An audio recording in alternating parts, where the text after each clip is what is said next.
Minasan okarinasai. Today, someone I feel is quite underrated. Her seiyuu group is definitely popular and she has a big fan base, but in the general sense of being a seiyuu fan, I feel she is often overlooked. Also, I'm weak to elves and one-chans, so I like her a lot. Saki Yamakita, born February 28th, 1991 in Hokkaido, currently affiliated with 81 Produce. The only thing for an origin story I could find is that she was originally aiming to be an idol, with a big inspiration of hers being Go Morita from the pop group V6. Shoutouts to their One Piece and Fairy Tail openings. Before I get started, I just want to say her resume is very similar to the other Iris girls since they spend so much time together doing a lot of music. So if you've watched those recently, you may hear a lot of similar stuff. Also, her voiceover resume is fairly small, so I will go over a lot of her Iris content. 2012, her story begins when she passed an audition held by Avex to form an Anisong Seiyuu hybrid group. Her alongside 5 others would form the group known as Iris, with Saki actually becoming their leader. Naturally, not long after this was their first single, Color, which was the ending theme for Battle Spirit's Sword Eyes. 2013, Iris' second single, Ichizu, was the ending theme of Mushi Bugyo. Then there was their third single, Rainbow, which was the second ending of Pretty Rhythm Rainbow Live. And their fourth, Fantasia Wonderland, which doesn't seem to be anime related at all, but it's actually one of my favorite songs from them. But this year also marked her first anime role,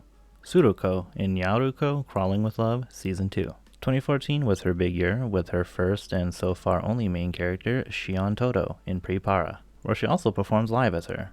Throughout the years in Idle Time Pre-Para, she would also voice smaller characters like Unicorn and Shiko. With her group, they had their 5th single, Itazura Taiyo, the second ending for Battle Spirit's 7th season, and their 6th single, Make It, which was the first opening for Pre-Para, and I feel like this is arguably their most popular song. Also, like 90% of their singles are Pre-Para songs and actually openings for the series. So unless I say otherwise, just assume each single is a Pre-Para song, like their 7th single, Miracle Paradise. They also had a song called Next Stage, which was the opening for Alice in Borderland, the anime version. But this wasn't considered a single, so I just mention it now rather than with the other Iris songs. Anyway, 2015, Iris had their first album, We Are Iris, which had all those songs I mentioned prior to this, but also their newest song, Realize. They also had the songs Dream Parade and Bright Fantasy, which came out a little later in the year. Those being their 9th and 10th singles, by the way, but they also sang the ending of a show called Hunt Trash, their song Hacha Mecha Strike, where Saki would also voice the character Maki Hayami. 2016, This Is Iris was released, the second album from the group featuring those prior singles, and their 11th track, Going On.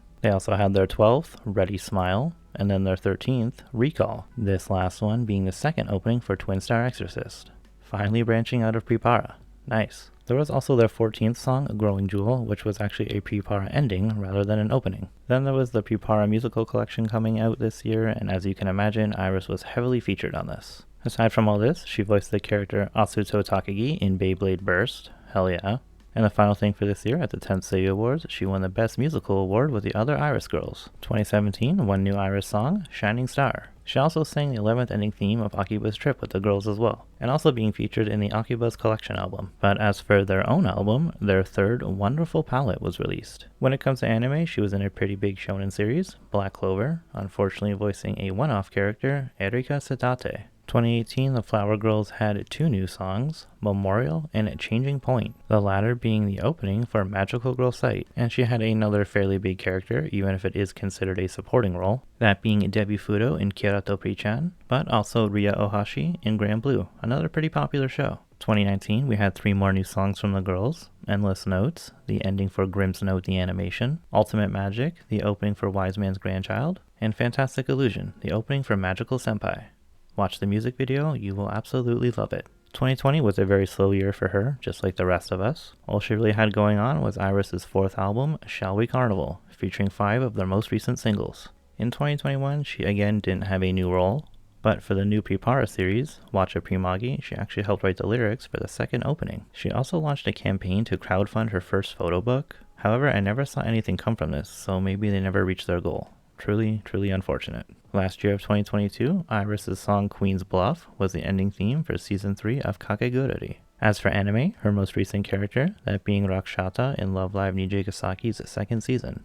Also, like many other seiyuu this year, she got COVID. Honestly, I think it was actually her 2nd time getting it, I just can't remember for sure. Finally, she was cast in a River City Girls stage play, though I don't think they've actually even performed yet. Stuff just keeps getting in the way, sadly. As for this year of 2023, well, she actually doesn't really have anything going on yet. But throughout the years, she has had very small unnamed characters in shows like Blend S, Force of Piano, Love Live Sunshine, Luminous Witches, and Pretty Rhythm Rainbow Live. On her agency profile, there are 3 video game and 2 foreign animation credits, but nothing seems to be notable aside from Casper. Also aside from Iris, she is in another idol group with Azuki Shibuya and Mia Sakurai. The group is called Triangle and it's tied to their Prepara series. Concerts would include every Iris Live since their beginning, being at a dozen or so Prepara events, and of course her along with the other Iris girls have performed at the Anisama Music Festival many times throughout the years, every year since around 2015 I believe. Also having some of the best crossovers at the event. Shoutouts to them performing with Milky Homes in 2015 and in 2018. Also shoutouts to 2016 when they performed some Pokemon songs with Bless 4 and Rika Matsumoto, the Japanese voice for Ash, or Satoshi. Oh, and they've also performed at various other events like Animax a handful of times as well. Moving on to the facts, she's 163 centimeters or 5'4". On the socials, she has the Bird app and she does technically have a gram, though she hasn't posted since 2017. Earlier I did say she was the leader of Iris, but she is also the tallest and oldest member of the group as well. The absolute definition of Onechan. Though when Azuki was part of the group, she was technically taller, but as of now, Saki-sama is the tallest. And I would also like to be stepped on. Saki really likes her alcohol, always posting about what she's drinking. Her hobbies are traveling alone and baton twirling, while her special skill is baking. Hey, we would totally get along so well. She bakes and I decorate. Her charm point is her soft cheeks, and apparently she's an expert on humidifiers. What an odd skill. She originally thought that her Prepara character Shion was the complete opposite of her, but as she continued to perform the role, she realized how much they actually resemble each other. And now she thinks that the two of them are exactly the same. As with a lot of Seiyu, Saki is a massive fan of Pokemon, really liking the water starters, specifically Mudkip and Piplup. I also saw her draw a picture of Screamtail when Scarlet and Violet came out. Her favorite anime is actually Pokemon, with some of those openings being her favorites, especially that first one. Finally, she was on Masayoshi and Airi's Ani-san cover show singing the Yu Hakusho opening. During this episode, it was also revealed that she was a maid in her 20s and even became a cafe owner before becoming a Seiyu. You know, I was gonna say I'd love to see her in a maid outfit, but then I realized I already have many times. Very lovely. But with that, we have reached the ending. I couldn't really find many facts about her since there isn't really any sub-content. But hopefully you've enjoyed and learned something new about this angel. Thank you so much for watching. Please join me in the next one, another installment of me talking about Seiyu units. I look forward to seeing you there.